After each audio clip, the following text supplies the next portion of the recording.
3 દિવસથી જેટલું પણ માર્કેટ ઉપર ગયું હતું ને, ગઈકાલના દિવસે એક જ દિવસમાં માર્કેટ એટલું નીચે આવી ગયું. કેમ કે અહીંયા આગળ ડેલી બાયસ થાય આપણા માટે ડાઉનસાઇડની તરફ હતા 26,000ના લેવલની ઉપર જ માર્કેટ જાય ત્યારે જ આપણને બાઇંગ સારું એવું દેખવા મળે. હવે અહીંયા આગળ આપણા માટે કેવી રીતનું નેક્સ્ટ પ્રેડિક્શન રહી શકે છે કે આ લેવલની નીચે આપણને એક પણ કેન્ડલ ક્લોઝ ફરીથી જોવા મળી તો નીચે આવી અને ફરીથી માર્કેટ થોડું ઉપર જઈ શકે છે અને આ એક આપણા માટે ઓર્ડર બ્લોક બનશે. ત્યાંથી આપણને ફરીથી જે સ્વિંગ બનશે ત્યાં સુધી આવતું જોવા મળશે.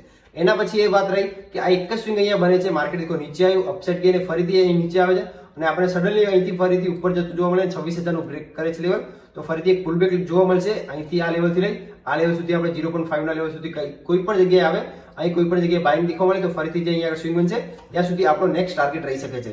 ચાન્સીસ આવે છે કે ગઈકાલે આપણને ગેપડાઉન ઓપનિંગ જોવા મળી શકે છે, પણ જો અહીંયા કશે જોવા મળે છે તો આ લિક્વિડિટી લેતું તો આપણને માર્કેટ જરૂરથી જોવા મળશે. કેમ કે આ લો છે તે આપણા માટે અહીંયા લિક્વિડિટીનો એરિયા છે.